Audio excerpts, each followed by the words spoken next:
Okay, Salt Productions, part 6, 7. Who knows what part we're up to, but it's third quarter action, and now is where we're going to take it to a different level because the game now has just gotten closer. 28-9. Obviously, as we get to the end game, the Salt Productions are going to have to produce like Tom Brady did end game. And we're gonna bring we're gonna bring strong analysis, Super Bowl analysis. We are gonna bring stuff you've not heard, and we're gonna bring play by play as we've been doing. And at 28-9, here we are, 2 minutes left, third quarter. Let's get that score there. A couple of minutes left, third quarter. You see the New England setting up after they just scored and missed an extra point. As Goskowski clanked it off the right upright. They're all bunched like that. Very often teams bunch like that as a part of their original formation, then spread out. In this case, they're trying to fool Atlanta, go for the onside kick. Obviously it's early; they don't need an onside kick. I'm not going to fault Belichick here either way, or say it was the right move, the wrong move. Hey, you want to try it? He tried it. He thought he had something that could work. He tried the old Goskowski up the middle. Let's see it. Here it is, little pooch. Problem is, it hit Goskowski in the leg after 8 yards. And they didn't recover it anyway. And Joe Buck noticed that it hit Goskowski before it went 10 yards.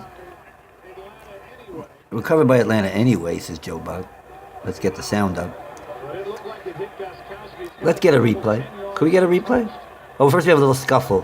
Get a little violent here. Gets a little physical. I didn't realize this was going to take a few seconds to unwind. Here we go. Give me a replay. Not a bad effort, not a bad thought there. You know, they didn't have that. Atlanta didn't have that many. I should have pointed out Atlanta didn't bunch their guys in the middle, but they hit Goskowski in the leg. Look at the stats. He's got a perfect passer rating at this point, Matt Ryan. 12 of 14, 193. Now, because it hit Goskowski in the leg, that's not only do they recover, they get 5 extra yards for the penalty.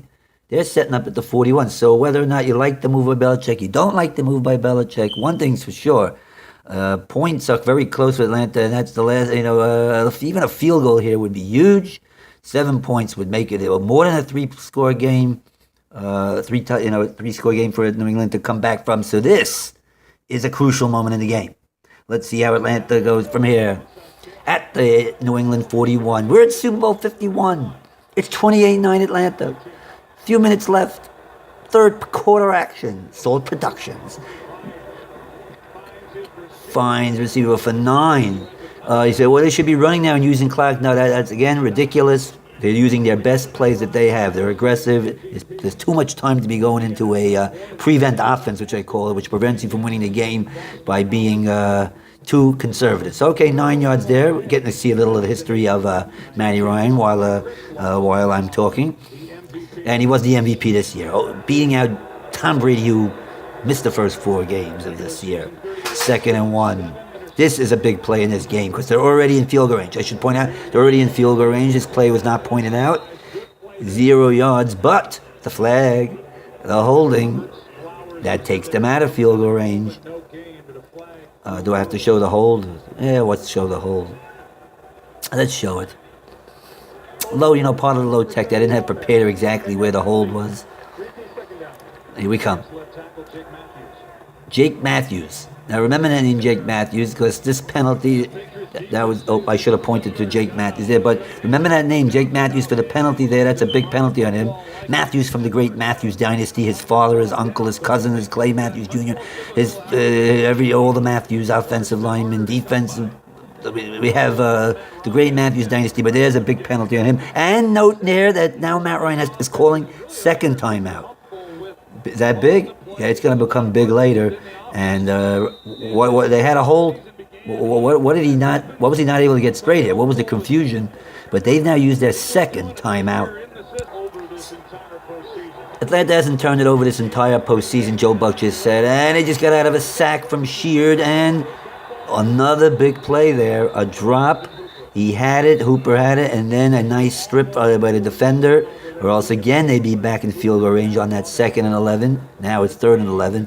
Of course, the referees are taught anything that's bang bang, they should call incomplete, not call a completion on a fumble. And this is pretty bang bang. Let's watch the replay just to make that it was not a catch and fumble. See, in slow motion, it may look like he actually had it and then it was on his way to a step. He may not have gotten that foot down anyway. Incomplete. 3rd and 11. Now wait. Now let me pause this. Let me pause this. They don't have to get all 11 yards here. If they get 7, that would create a 52-yard field goal. So it's not a situation where he has to go for the first down. I guess I'd be aggressive and try for that, but 7 yards also helps. 6 yards also helps to get it into a 52-yard field goal for the oldest player in this game, Matt Bryant. Let's see what happened. Now, we can't see the secondary. I wish I could show the coach 22. I haven't looked at the coach 22. But obviously he felt he shouldn't pull the trigger. Were they all covered? Did he miss somebody open? We don't know yet. But that's a sack. That's a big sack. That's an onside kick that did not work. And yet no points for Atlanta late 3rd period. I just want to show it again that I don't know the NFL rules, even though I've watched just about every game. I watch every game every year, and and you follow it. I go on NFL.com every day the whole year, whether it's football season or not. And we have a delay a game here with 3 seconds left. Whoops, the 3 went off. There's 3 seconds left in the quarter, and delay a game, and they're going to end up starting the clock now before Atlanta gets up to the scrimmage to run out the last 3 seconds. What do you mean? A delay a game is one of the types of penalties you don't start the clock for. And then that's it. They're going to start the clock, and we're going to kick it in the 4th. So 4th quarter action coming up. Just want to show you something rare that doesn't happen too often on a punt. The guy that was blocking went back and made the catch. That guy who caught it there, that guy was blocking the gunner, the guy on the outside, and he went back and caught it. Patrick Chung. Since they're going to show the miscues in the game, we had the fumble. Let's take a look at what Fox showed here. We have a drop by Hogan. We got the pick 6. Drop by Edelman. Clanked off the right upright. They missed a few drops by New England. They're missing 2 drops. One by White on a deeper ball, the one up the sideline. They're missing one other drop. I can't think of it now. But it's now Tom Brady. This is it. 4th quarter action. This is a classic quarter in Super Bowl history. His first, but he's got time there. And he'll hit the out pattern to Mitchell. Mitchell, who himself had a drop in this game, is going to come up big in this 4th quarter. I'm going to try to skip in between plays, but I do want to show whether or not New England's going to be rushing to the line or not. So I'm going to make note of that. At times they weren't moving fast enough. But here we got, you still got 14 and a half minutes left. That's a 5-yarder to Mitchell. All right, they're moving. That's a fast forward 10 seconds I just did. I'm sorry, that was a 7-yarder. A run there. Okay, we'll give him a run. I don't know if I'd be running, but got the first down. Sticks moving. Let's see how long they take in between here. You got to be getting up to the line pretty quick here.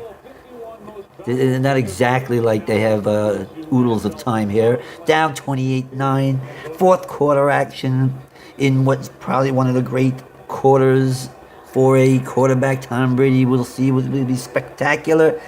Did he make any mistakes? Yeah, you'll see. Even in the spectacular part he had, it wasn't perfect.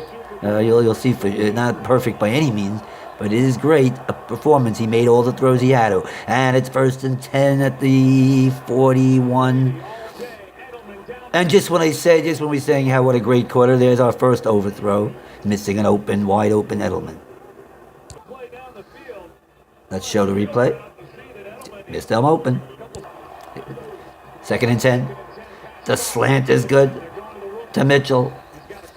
The quick one. 18 yards. Moving up to the line fast. Clock moving. New England moving. Caught. This White guy caught 14 balls in this game. When I was watching in the 4th, I had no idea that he had caught that many. And he got out of bounds, but of course the clock does run after they reset. They got to keep it moving. New England keeping it moving. 2nd and 1. Now remember, they've been on the field a lot, Atlanta, as the plays mount up. Atlanta's getting that little tiredness, there's a little fatigue, of course. That throw was incomplete. And in this play, they missed a hole, a clear hole. The good play good cheating by the Atlanta to hold the jersey. You'll see it only on which replay. Oh, there you see the hole. And I think you'll see it even better here. Get away with a hold. Okay. 3rd and 1. 3rd and 1. They're in field goal range. Obviously, they want 7. Caught to Bennett. A seam route.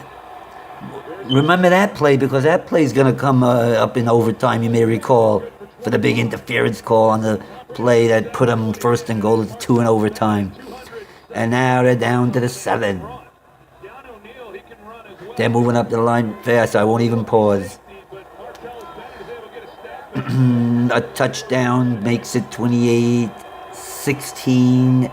Oh, they would go for 2. They would go for 2 here. A sack. Did Brady hold on to it long? Could he have moved up a little bit and got past him? Not sure there, but that is a big play for Atlanta here. We again touchdown and a 2-point makes it with an 11. Yeah, I don't know if you could see from there that he had an open guy. I'm going to do, when I do Coach 22, we'll comment on that. Here we go. The short pass to White for 2. That's not going to work. 3rd and goal. And it's past 10 at the 13. Sorry, forward progress they gave him at the 10. 3rd and goal at the 10.